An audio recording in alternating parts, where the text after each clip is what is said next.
qui est fidèle à une histoire, qui est fidèle à une tradition, qui est fidèle à un territoire et que vous avez souhaité maintenir parce qu'il est constitutif aussi de l'identité de Marseille. Marseille, c'est aussi bien sûr ce savon qui est connu mondialement et que vous avez avec trois autres producteurs le souci de pouvoir maintenir, de pouvoir protéger, de pouvoir promouvoir au niveau national, de pouvoir promouvoir à l'étranger. Et votre rôle, je le disais tout à l'heure, dans le cadre de la crise de la Covid-19 a été important, puisque très rapidement, vous avez répondu aux sollicitations de la préfecture, aux sollicitations de la ville, pour mettre à disposition des produits, du gel hydroalcoolique, du savon, pour produire également des kits d'hygiène qui ont été remis aux personnes les plus fragiles. Et je veux naturellement vous en remercier, vous témoigner ma reconnaissance, parce qu'il a été important à un moment où il fallait protéger nos concitoyens, et bien de pouvoir leur fournir ces produits que vous fabriquiez.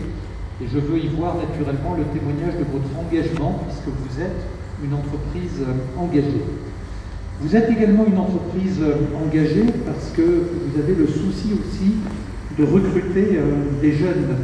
Et la ministre de la Ville est venue il y a quelques semaines, c'était à la fin du mois de décembre, pour vous remettre, ou en tout cas pour signer avec vous, une charte pacte qui permet de matérialiser cet engagement social, sociétal qui est le vôtre et auquel vous êtes attaché.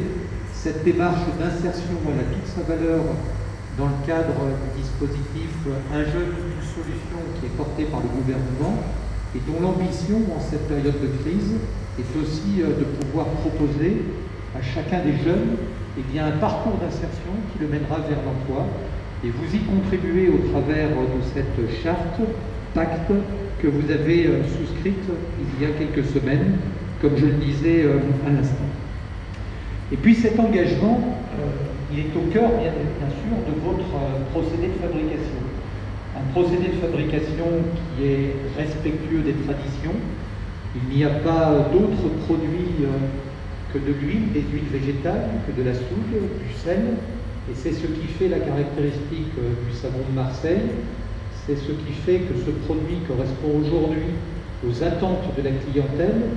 Et je me réjouis, vous l'évoquiez tout à l'heure, pendant que vous me faisiez visiter avec monsieur le maire adjoint votre entreprise, je me réjouis naturellement que la société vende de plus en plus aujourd'hui ces produits parce qu'ils correspondent précisément aux attentes des consommateurs, un souci à la fois d'authenticité, un souci de respect du développement durable, un souci également de respect de la santé. Tout cela, c'est ce que nous retrouvons dans votre société. Alors aujourd'hui, c'est un petit peu cet engagement que je suis venu reconnaître avec cette remise du label de l'entreprise du patrimoine vivant, un label qui vous a été reconnu, discerné par le gouvernement et qui est important parce qu'il est d'abord l'unique distinction de l'État qui est associée à la reconnaissance des savoir-faire d'exception.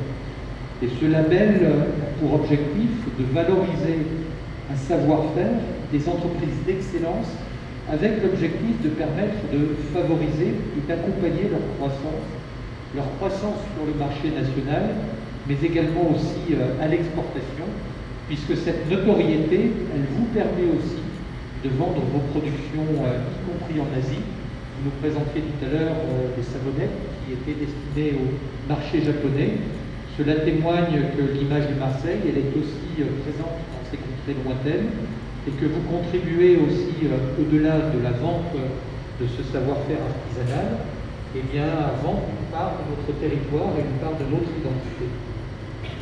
L'innovation et la tradition, ce sont finalement des atouts à la fois bien sûr pour l'artisanat, mais également pour l'industrie manufacturière, dont la France veut se ressaisir, que le gouvernement veut reconquérir au travers d'une démarche de souveraineté, parce qu'il n'existe pas de grande économie sans industrie, il n'existe pas de souveraineté industrielle sans appui, sans accompagnement des entreprises, des industries qui constitue cette richesse nationale. Et vous l'avez souligné tout à l'heure dans votre propos, monsieur le directeur.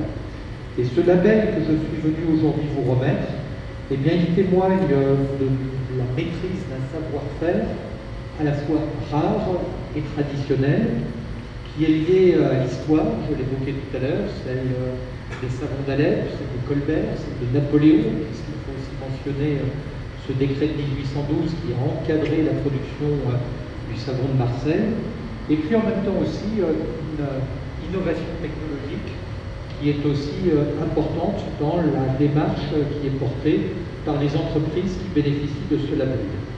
Et l'exploitation de ces atouts au sein d'entreprises qui sont résolument tournées vers l'excellence permet la fabrication soignée de produits à haute valeur ajoutée. Haute valeur ajoutée pas seulement par la maîtrise de la technologie qui contribue à les élaborer, mais aussi par la fidélité à une histoire, la fidélité à une identité, qui sont aussi une richesse matérielle, qui ont toute leur valeur et qu'il faut naturellement valoriser vis-à-vis de la clientèle. Et cette popularité, comme je le disais, elle est aussi un atout fort à un moment où nous avons besoin de retrouver un certain nombre de ces valeurs qui sont liées en particulier à l'engagement pour le développement durable et l'engagement pour un savoir-faire dont nous avons hérité. Les entreprises qui sont concernées par ce label au niveau national, elles sont extrêmement diverses.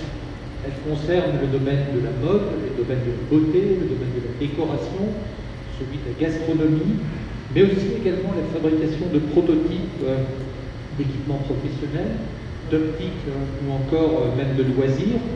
Et tous ces domaines font en quelque sorte partie des industries de pointe tricolores. Et c'est aussi la raison pour laquelle le gouvernement a souhaité que ce label soit décerné avec parcimonie, uniquement aux entreprises qui témoignent d'un savoir-faire d'excellence, mais en même temps avec l'objectif de pouvoir couvrir la gamme très riche de notre savoir-faire industriel.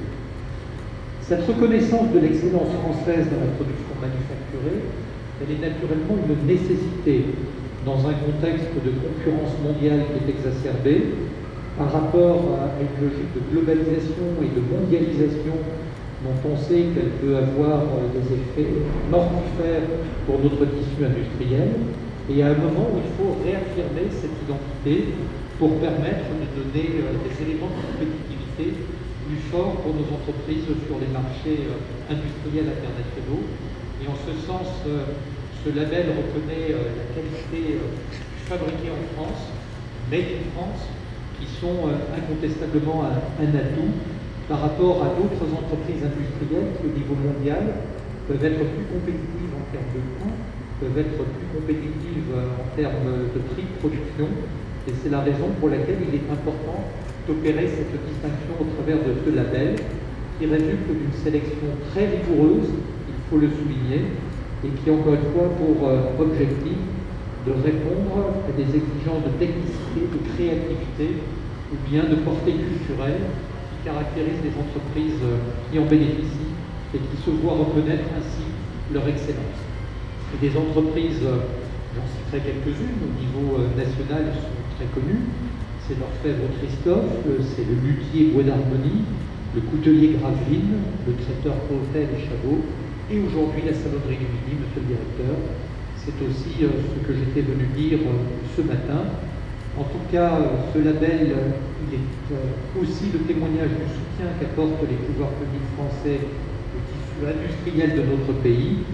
C'est un environnement favorable qui est ainsi constitué pour permettre le développement ou le redéveloppement de notre activité industrielle.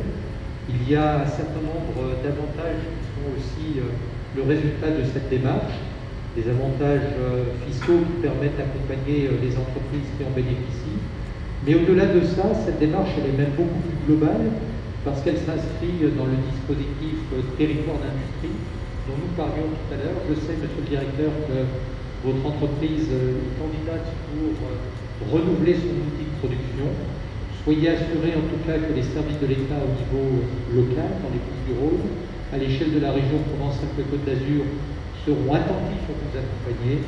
Et je voulais vous féliciter féliciter l'ensemble de vos salariés, des cadres qui ont fait de cette entreprise, après le redémarrage que vous avez évoqué, eh bien cette formidable réussite qui permet l'identité marseillaise, monsieur le maire adjoint, la culture de notre territoire, son histoire, de se pérenniser au travers de la démarche que vous avez portée et qui est aujourd'hui récompensée par cette remise.